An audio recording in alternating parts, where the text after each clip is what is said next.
3 ತಿಂಗಳಿಂದ ಗೃಹಲಕ್ಷ್ಮಿ ಹಣ ಬಾಕಿ. ತಪ್ಪು ಮಾಹಿತಿಯನ್ನು ನೀಡಿದ್ರ ಸಚಿವೆ ಲಕ್ಷ್ಮಿ.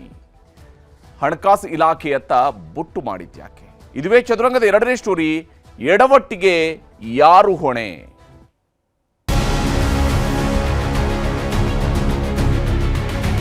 ಮಾತು ಕೊಡಬಾರ್ದು ಒಂದ್ರಿ, ಮಾತು ಕೊಟ್ಮೇಲೆ ಕಂಟಿನ್ಯೂ ಹಾಕ್ಬೇಕು. ಸರಿಯಾಗಿ ಕೊಡಂಗಿದ್ರೆ ಕೊಡ್ಬೇಕು, ಇಲ್ಲಾಂದ್ರೆ ಕೊಡಬಾರ್ದು. ಸಹಾಯ ಮಾಡ್ತಾನಂತ ಹೇಳನ್ರಿ, ಈಗ ಕೈ ಬಿಟ್ಟನ್ರಿ. ನಾವು ಬಡವ್ರ ಹೆಂಗ ಬದುಕಬೇಕ್ರಿ ಸರ್?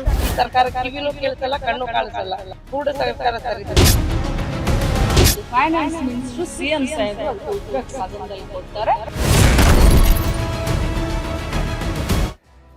ಇಲ್ಲಿ ಗೃಹಲಕ್ಷ್ಮಿ ಹಣದ ವಿಚಾರದಲ್ಲಿ, ಗೃಹಲಕ್ಷ್ಮಿ ಯೋಜನೆಯ ಬಗ್ಗೆ ಕಾಂಗ್ರೆಸ್ನವರು ಬಹಳಷ್ಟು ಕ್ರೆಡಿಟ್ ಅನ್ನು ತೆಗೆದುಕೊಳ್ತಾರೆ. ಬಿಜೆಪಿಯವರು ಅದನ್ನು ಟೀಕಿಸ್ತಾ ಇದ್ರೆ, ಕಾಂಗ್ರೆಸ್ನವರು ಇದು ಬಡವರ ಉದ್ಧಾರಕ್ಕಾಗಿ, ಮನೆಯ ಲಕ್ಷ್ಮಿಯರಿಗೆ ಸಹಾಯ ಮಾಡೋದಕ್ಕಾಗಿ, ಅವರು ಪಾಪ ಬಹಳ ಕಷ್ಟದಲ್ಲಿದ್ದಾರೆ, ಅವ್ರಿಗೆ ನಾವು ಅನುಕೂಲ ಮಾಡಿಕೊಡೋದಕ್ಕಾಗಿ, ಇದರಿಂದಾಗಿ ಬಹಳ ಅನುಕೂಲ ಆಗಿದೆ, ಆ ರೀತಿಯಾದಂತಹ ಮಾತುಗಳನ್ನು ಹೇಳ್ತಾ ಹೋಗ್ತಾ ಇದ್ದಾರೆ ಕಾಂಗ್ರೆಸ್ನವರು. ಆದರೆ ಯಾವಾಗ 2 ತಿಂಗಳ ದುಡ್ಡನ್ನು ಕೊಟ್ಟಿಲ್ಲ ಮತ್ತು ಅದು ಕೊಟ್ಟಿಲ್ಲ ಅನ್ನೋದನ್ನು ಕೂಡ ಹೇಳಿಲ್ಲ, ಕೊಟ್ಟಾಗ್ಬಿಟ್ಟಿದೆ ಅಂತ ಹೇಳ್ಕೊಂಡಿದ್ದಾರಲ್ಲ, ಈ ವಿಚಾರ ಬೆಳಕಿಗೆ ಬಂತು. ಈಗ ಇಲ್ಲಿಂದ ಅಲ್ಲಿಗೆ, ಅಲ್ಲಿಂದ ಇಲ್ಲಿಗೆ, ಈ ಕಡೆಯಿಂದ ಆ ಕಡೆಗೆ, ಆ ಕಡೆಯಿಂದ ಈ ಕಡೆಗೆ ಜವಾಬ್ದಾರಿಗಳನ್ನು ಹಂಚಿಕೆ ಮಾಡ್ತಕ್ಕಂಥ ಪ್ರಯತ್ನ ಸಾಗ್ತಾ ಇದೆ. ಅದು ಯಾಕೆ ಅನ್ನೋಂಥದ್ದು ಪ್ರಶ್ನೆ.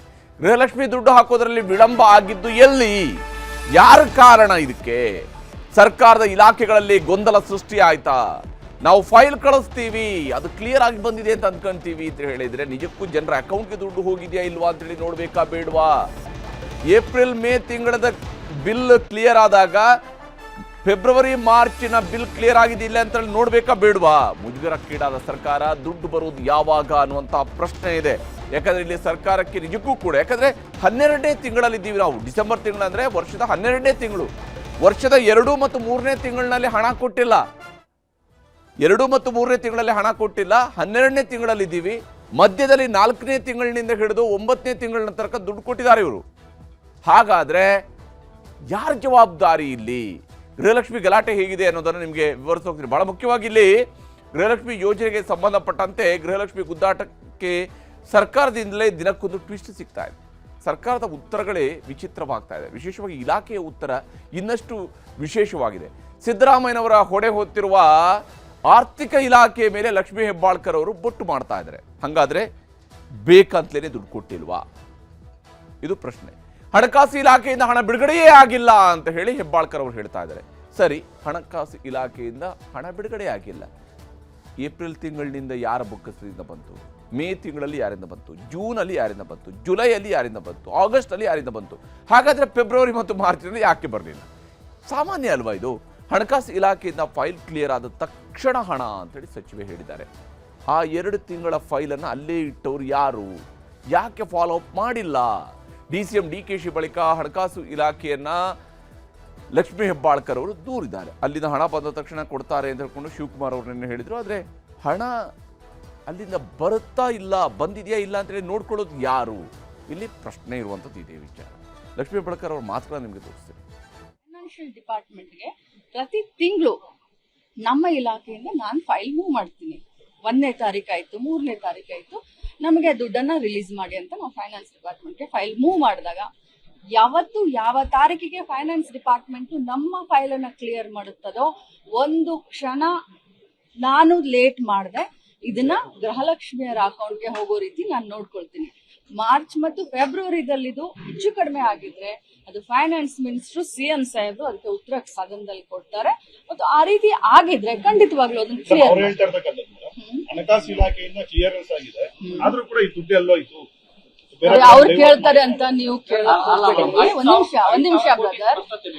ನಿಮ್ಗೆ ಪ್ರತಿಯೊಬ್ಬರಿಗೂ ಕೂಡ ಇವತ್ತು ರೈಟ್ ಟು ಇನ್ಫಾರ್ಮೇಶನ್ ಆಕ್ಟ್ ಇದೆ ಅಲ್ವಾ? ತಾವು ಕೂಡ ವಿದ್ಯಾವಂತರು, ತಾವೆಲ್ಲ ನನ್ನನ್ನು ಕ್ವಶನ್ ಮಾಡ್ತಾ ಇದ್ದೀರಾ. ನೀವು ಅವ್ರಿಗೆ ಈ ರೀತಿ ಕ್ವಶನ್ ಮಾಡಿ, ಈ ರೀತಿ ಚೈಲ್ಡಿಶ್ ಆಗಿ ಕ್ವಶನ್ ಮಾಡಕ್ ಹೋಗ್ಬೇಡಿ. ವಿರೋಧ ಪಕ್ಷದವರು 5,000 ಕೋಟಿ ಎಲ್ಲಿ ಹೋಗಿದೆ? 5,000 ಕೋಟಿ ಬಿಡುಗಡೆನೇ ಆಗಿಲ್ಲ. ಬಿಡುಗಡೆ ಆಗಿದ್ರೆ 5,000 ಕೋಟಿ ಎಲ್ಲಿ ಹೋಗಿದೆ? ಬಿಡುಗಡೆ ಆಗಿಲ್ಲ. ಇಲ್ಲಿ ಸಚಿವರ ಉತ್ತರ ನಿಜಕ್ಕೂ ತಮಾಷೆಯಾಗಿದೆ. ಪ್ರಶ್ನೆ ಕೇಳಿದ್ದೇನು, ಆ 5,000 ಕೋಟಿ ಏನಾಯಿತು? ನೀವು ಚೈಲ್ಡಿಶ್ ಆಗಿ ಈ ರೀತಿಯಾಗೆಲ್ಲ ಪ್ರಶ್ನೆ ಕೇಳಕ್ಕೆ ಬರಬೇಡಿ ಅಂತೇಳಿ ಮಾಧ್ಯಮದವರ ಮೇಲೇ ಉತ್ತರವನ್ನು ಕೊಡ್ತಾರಲ್ಲ ಮಂತ್ರಿಗಳೇ. ಚೈಲ್ಡಿಶ್ ಆಗಿ ಉತ್ತರ ಕೊಟ್ಟಿರೋದು ನೀವು ಇಲ್ಲಿ. 1ನೇ ತಾರೀಕು 3ನೇ ತಾರೀಕು ಒಳಗಡೆ ನಾನು ಫೈಲ್ ಕಳಿಸ್ತೀನಿ, ಫೈಲ್ ಅಲ್ಲಿಂದ ಕ್ಲಿಯರ್ ಆದ ತಕ್ಷಣ ದುಡ್ಡು ಹಾಕ್ತೀನಿ ಅಂತೇಳಿ ಹೇಳ್ತಾ ಇದ್ದೀರಲ್ಲ. ಹಾಗಾದರೆ ಫೆಬ್ರವರಿ ಮತ್ತು ಮಾರ್ಚ್ ತಿಂಗಳಲ್ಲಿ ನೀವು ಕಳಿಸಿದ ಫೈಲ್ ಕ್ಲಿಯರ್ ಆಗಿದೆ ಇಲ್ಲ ಅಂತೇಳಿ ನೋಡ್ಕೊಳ್ತಾ ಇಲ್ಲ ನೀವು. ನಿಮ್ಗೆ ಅದೇ ಗೊತ್ತಾಗ್ತಾ ಇಲ್ವೇ? ಇದು ಯಾರ ತಪ್ಪು? ಇದು ಪತ್ರಕರ್ತರ ತಪ್ಪ? ಪ್ರಶ್ನೆ ಕೇಳಿದವರ ತಪ್ಪ? ಯಾವ ರೀತಿಯಾದಂಥ ಉತ್ತರವನ್ನು ಒಬ್ಬರು ಮಂತ್ರಿ ಕೊಡ್ತಾರೆ ಅಂತ ಹೇಳಿದ್ರೆ ನಿಜಕ್ಕೂ ರಾಜ್ಯದಲ್ಲಿ ಯಾವ ಸ್ವರೂಪದಲ್ಲಿ ಇಲಾಖೆಯ ಜವಾಬ್ದಾರಿಗಳನ್ನು ಸಚಿವರುಗಳು ಮರ್ತಿದ್ದಾರೆ ಅಂತ ಹೇಳೋದಕ್ಕೆ ಇದು ಉದಾಹರಣೆಯಾಗಿ ನಮ್ಮ ಕಣ್ಣ ಮುಂದೆ ಇರುವಂಥದ್ದು. ಹಣಕಾಸು ಇಲಾಖೆಗೆ ಫೈಲ್ ಕಳಿಸಿ ಸುಮ್ಮನಾಗಿ ಬಿಟ್ರಾ ಅಂತ. ಹಣಕಾಸು ಇಲಾಖೆ ಫೈಲ್ ಕಳಿಸಿದ್ದಾರೆ, ಏಪ್ರಿಲ್ ತಿಂಗಳದ್ದು ಫೈಲ್ ಕ್ಲಿಯರ್ ಆಗಿ ಬಂದಿದೆ ಅಂತ ಏಪ್ರಿಲ್ ತಿಂಗಳದ್ದು ಹಣ ಹಾಕಿದ್ದಾರೆ. ಅದೇನು ಏಪ್ರಿಲ್ ತಿಂಗಳಲ್ಲೇ ಹಾಕಿದ್ದಾರೆ ಅಂತಲ್ಲ, ಮೇ ಜೂನಲ್ಲಿ ಹಾಕಿರುವಂಥದ್ದು ಇದೆ. 2 ತಿಂಗಳದ್ದು ಮೊದಲಿಲ್ಲೇ ಡಿಲೇ ಆಗ್ತಾ ಬಂದಿದೆ. ಇದು ಸಚಿವರಿಗೆ ಗೊತ್ತಿಲ್ವಾ? ಹಾಗಾದರೆ ಹಣಕಾಸು ಇಲಾಖೆಗೆ ಫೈಲ್ ಕಳಿಸ್ತಾರೆ, ಪ್ರತಿಪಕ್ಷದವರು ಕೇಳದೇ ಇರ್ತಿದ್ರೆ 2 ತಿಂಗಳ ಬಾಕಿ ಏನಾಗ್ತಾ ಇತ್ತು? ಸಚಿವರಿಗಂತೂ ಗೊತ್ತೇ ಇರಲಿಲ್ಲ. ಯಾಕಂದರೆ ಅಧಿಕಾರಿಗಳು ಕೊಟ್ಟಿರ್ತಕ್ಕಂಥ ಉತ್ತರವನ್ನು ಹಾಗೇನೆ ಕೊಟ್ಟಿದ್ದಾರೆ ಸದನದಲ್ಲಿ. ನಾವು ಹಣ ಬಿಡುಗಡೆ ಮಾಡಿದ್ದೀವಿ, ಆಗಸ್ಟ್ ತನಕ ಕ್ಲಿಯರ್ ಆಗಿದೆ ಅಂತ ಹೇಳ್ತಾರೆ. ಹಾಗಾದರೆ ಸಚಿವರಿಗೆ ಗೊತ್ತಿರಬೇಕಾಗಿತ್ತಲ್ವಾ? ಪ್ರತಿಪಕ್ಷದವರು ಕೇಳೋ ತನಕ ನೀವು ಯಾಕೆ ಸುಮ್ಮನಿದ್ರಿ?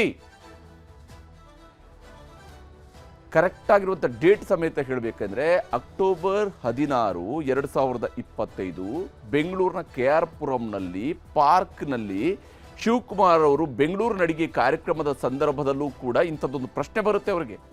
ಅವತ್ತು ಇವರ ಇಲಾಖೆಯನ್ನು ಕೊಟ್ಟಿರುವಂಥ ಉತ್ತರ, ಉಪಮುಖ್ಯಮಂತ್ರಿಗಳಿಗೆ ಕೊಟ್ಟಿರುವಂಥ ಉತ್ತರ ಏನು ಗೊತ್ತಾ? ಜುಲೈ ತಿಂಗಳ ತನಕದ ಎಲ್ಲ ಫೈಲ್ ಕ್ಲಿಯರ್ ಆಗಿದೆ ಸರ್, ಎಲ್ಲ ಪೇಮೆಂಟ್ ಕ್ಲಿಯರ್ ಆಗಿದೆ ಸರ್ ಅಂತ ಹೇಳಿದ್ದಾರೆ. ಜುಲೈ ತಿಂಗಳ ತನಕ ಕ್ಲಿಯರ್ ಆಗಿದೆ ಅಂತ ಹೇಳಿದರೆ ಮಾರ್ಚ್ ಮತ್ತು ಫೆಬ್ರವರಿ ತಿಂಗಳದ್ದು ಕ್ಲಿಯರ್ ಆಗಬೇಕಿತ್ತೋ ಬೇಡವೋ? ಹಾಗಾದರೆ ಉಪಮುಖ್ಯಮಂತ್ರಿಗಳಿಗೂ ಕೂಡ ದಾರಿ ತಪ್ಪಿಸುವಂಥ ಉತ್ತರವನ್ನು ನಿಮ್ಮ ಇಲಾಖೆ ಕೊಡ್ತಾ ಇದೆಯಲ್ವಾ ಲಕ್ಷ್ಮೀ ಹೆಬ್ಬಾಳ್ಕರ್ ಅವರೇ? ಇದಕ್ಕೆ ಯಾರು ಹೊಣೆಗಾರಿಕೆ? ಹಾಗಾದರೆ ಪ್ರತಿಪಕ್ಷದವ್ರು ಕೇಳದಿರ್ತೀರಿ, ಏನು ಮಾಡ್ತಿದ್ರಿ? ಫೆಬ್ರವರಿ ಮಾರ್ಚ್ ತಿಂಗಳ ಜವಾಬ್ದಾರಿ ಯಾರದ್ದು?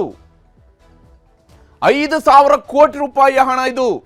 1-2 ರೂಪಾಯಿ ಹಣ ಅಲ್ಲ, 5 ರೂಪಾಯಿ ಹಣ ಅಲ್ಲ, ಇದು 5,000 ಕೋಟಿ ರೂಪಾಯಿಗಳ ಹಣ. ಅಷ್ಟು ದೊಡ್ಡ ಅಮೌಂಟ್ ಡಿಸ್ಟ್ರಿಬ್ಯೂಟ್ ಆಗಿದೆಯಾ ಇಲ್ವಾ ಅಂತೇಳಿ ಗೊತ್ತಾಗಬೇಕಾ ಬೇಡವಾ ಸರ್ಕಾರದಲ್ಲಿ ಹೊಣೆಗಾರಿಕೆ ಇದ್ದಂಥವ್ರಿಗೆ? ಸಾಮಾನ್ಯವಾಗಿ ಯೋಚನೆ ಮಾಡಿ, ನಮ್ಮ ಮನೆಗಳಲ್ಲಿ 5,000 ರೂಪಾಯಿನ ನಾವು ಯಾವುದಕ್ಕೂ ಖರ್ಚು ಮಾಡ್ತೀವಿ ಅಂದರೆ ಲೆಕ್ಕ ಇಟ್ಕೊಂಡಿರ್ತೀವೋ ಇಟ್ಕೊಂಡಿರೋದಿಲ್ಲ. 5,000 ಕೋಟಿ ರೂಪಾಯಿ ಲೆಕ್ಕಕ್ಕೆ ಸಿಗೋದಿಲ್ಲ ಅಂತೇಳಿ ಆದರೆ ಯಾವ ರೀತಿದ್ದು? ಹಣಕಾಸು ಇಲಾಖೆಗೆ ಫೈಲ್ ಕಳಿಸೋದಷ್ಟೇ ನಿಮ್ಮ ಕೆಲಸನ? ಓಕೆ, 5,000 ಕೋಟಿ ರೂಪಾಯಿ ಎಲ್ಲೂ ಹೋಗಿಲ್ಲ, ಅದು ಕ್ಲಿಯರ್ ಆಗಿಲ್ಲ, ಬಿಲ್ ಹಾಗೆಯೇ ಉಳ್ಕೊಂಡಿದೆ ಅಂತಲೇ ಅನ್ನುವ ವಾದವನ್ನೇ ಒಪ್ಕೊಳ್ಳೋಣ. ಬಹುಶಃ ಅದೇ ಸರಿ ಕೂಡ ಇರಬಹುದು. ಬಿಲ್ ಕ್ಲಿಯರ್ ಆಗದೆ ಅದು ಹಾಗೆಯೇ ಪೆಂಡಿಂಗ್ ಇರ್ಬೋದು. ಆದರೆ 5,000 ಕೋಟಿ ರೂಪಾಯಿ ಬಂದಿದೆ ಬಂದಿಲ್ಲ ಅಂತೇಳಿ ಯೋಚನೆ ಮಾಡಬೇಕಾ ಬೇಡವಾ? ಅದನ್ನು ಕ್ಲಿಯರ್ ಮಾಡಬೇಕಾ ಬೇಡವಾ? ಏಪ್ರಿಲ್ ಮೇದು ಹೇಗೆ ಕ್ಲಿಯರ್ ಆಗುತ್ತೆ? ಫೆಬ್ರವರಿ ಮಾರ್ಚ್ ಬಿಲ್ ಕ್ಲಿಯರ್ ಆಗದೆ? ಹಣಕಾಸು ಇಲಾಖೆಗೆ ಫೈಲ್ ಕಳಿಸೋದು ಅಷ್ಟೇ ಇವರ ಕೆಲಸನ? ಹಾಗಾದರೆ ಫೈಲ್ ಕಳಿಸೋದು, ಅಲ್ಲಿಂದ ದುಡ್ಡು ಬಂದ ತಕ್ಷಣ ಹಾಕಿಬಿಡೋದು, ಯಾವ ತಿಂಗಳದ್ದು ಅಂತ ನೋಡೋದಕ್ಕಿಲ್ಲ. ಏಪ್ರಿಲ್ ತಿಂಗಳ ಹಣ ಬಂದಾಗಲೂ ಫೆಬ್ರವರಿ ಮಾರ್ಚ್ ಇವರಿಗೆ ನೆನಪೇ ಆಗಲಿಲ್ವಾ? ಮಂತ್ರಿಗಳು ಎಷ್ಟು ಬಹಳ ಸೀರಿಯಸ್ ಆಗಿ ಉತ್ತರ ಕೊಡ್ತಾರೆ ಅಂತ ಹೇಳಿದ್ರೆ, ನಾನು 1ನೇ ತಾರೀಕು 3ನೇ ತಾರೀಕು ಒಳಗಡೆ ಹಿಂಗೆ ಫೈಲ್ ಕಳಿಸ್ತೀವಿ, ಅಲ್ಲಿಂದ ಹಣ ಬಂದ ತಕ್ಷಣವೇ 1 ನಿಮಿಷ ಕೂಡ ಲೇಟ್ ಮಾಡಿದ್ರೆ ಇಮಿಡಿಯೇಟಾಗಿ ನಾವು ಹಣ ಪೇಮೆಂಟ್ ಮಾಡ್ತೀವಿ ಅಂತ ಹೇಳ್ತಾರೆ. ಹಣ ಪೇಮೆಂಟ್ ಮಾಡ್ತೀರಿ ಫೆಬ್ರವರಿ ಮಾರ್ಚ್ ತಿಂಗಳದ್ದು, ಹಾಗಾದರೆ ನೀವು ಯಾಕೆ ಗಮನಕ್ಕೆ ಬಂದಿಲ್ಲ? ನಿಮಗೆ 2 ತಿಂಗಳದ ಗಮನಕ್ಕೆ ಬಂದಿಲ್ಲ ಅಂದರೆ ಏನರ್ಥ? ಸರ್ಕಾರದಲ್ಲಿ ಪ್ರತಿ ತಿಂಗಳು ಹಣ ಹೋಗಿದೆಯಾ ಇಲ್ವಾ ಅನ್ನುವಂಥದ್ದನ್ನು ಪರಿಶೀಲಿಸೋದು ಯಾರು? ಯಾವ ಕಾರಣಕ್ಕಾಗಿ ಮಂತ್ರಿ ಇದ್ದಾರೆ? ಯಾವ ಕಾರಣಕ್ಕಾಗಿ ಕರ್ನಾಟಕದಲ್ಲಿ ಮಹಿಳಾ ಮತ್ತು ಮಕ್ಕಳ ಕಲ್ಯಾಣ ಇಲಾಖೆಗೆ ಮಂತ್ರಿ ಇದ್ದಾರೆ? ಇದು ಸಾಮಾನ್ಯವಾಗಿ ಕೇಳಬೇಕಾಗಿರೋ ಪ್ರಶ್ನೆ, ಹೌದಾ ಅಲ್ವಾ? ಸಾಮಾನ್ಯ ಜನರಿಗೆ ಇಂತಹ ಪ್ರಶ್ನೆ ಬರುತ್ತಾ ಇಲ್ವಾ? ಇದಕ್ಕೆ ಪ್ರತಿಪಕ್ಷದವರೇ ಬೇಕಾ? ಆಡಳಿತ ಪಕ್ಷದ ಶಾಸಕರು ಕೂಡ ಕೇಳ್ತಾರೆ ಇದನ್ನ. ಇಲಾಖೆಯಲ್ಲಿ ಕೇವಲ ಅಧಿಕಾರಿಗಳು ಮಾತ್ರ ದರ್ಬಾರ್ ನಡೆಸ್ತಾ ಇದ್ದಾರಾ? ಯಾಕಂದ್ರೆ ಉಪಮುಖ್ಯಮಂತ್ರಿಯವರಿಗೆ ಅವತ್ತು ಉತ್ತರ ಕೊಟ್ಟಂತ ಅಧಿಕಾರಿ ಹೇಳ್ತಾರೆ, ಜುಲೈ ತಿಂಗಳ ತನಕ ಕ್ಲಿಯರ್ ಮಾಡಿದೀವಿ ಸರ್. ವೆರಿ ಕ್ಲಿಯರ್ ಆಡಿಯೋ ಅವತ್ತು ಶಿವಕುಮಾರ್ ಅವರೇ ಮಾಧ್ಯಮದ ಮುಂದೆ ಪ್ಲೇ ಮಾಡಿದ್ರು. ಅವರೇ ಮಾತಾಡುತ್ತಾ ಹೀಗೆ ಮೈಕ್ ಹಿಡ್ಕೊಂಡು, ಮೊಬೈಲ್ ಹತ್ರಕ್ಕೆ ಮೈಕ್ ಹಿಡ್ಕೊಂಡು ಕೇಳಿಸಿದ್ರು, ಜುಲೈ ತಿಂಗಳ ತನಕ ಕ್ಲಿಯರ್ ಆಗಿದೆ. ಆ ಹೆಣ್ಮಗಳು ಕೇಳಿದವ್ರಿಗೆ ಹೇಳಿದ್ರು, ಇವರ ಅಧಿಕಾರಿಗಳ ಮಾತನ್ನು ನಂಬಿಕೊಂಡು ಸಚಿವರು ಹೇಳ್ತಾರೆ, ಉಪಮುಖ್ಯಮಂತ್ರಿಯವರು ಹೇಳ್ತಾರೆ, ನೀವು ಸುಳ್ಳು ಹೇಳ್ತಿದ್ಯಮ್ಮ, ನಾನು ಹಿಂಗಾಗಿ ಹೇಳಿದ್ರೆ ಅಧಿಕಾರಿನ ಸಸ್ಪೆಂಡ್ ಮಾಡ್ತಾ ಇದ್ದೆ ಅಂತೇಳಿ. ಈಗ ಯಾರನ್ನ ಸಸ್ಪೆಂಡ್ ಮಾಡಬೇಕು?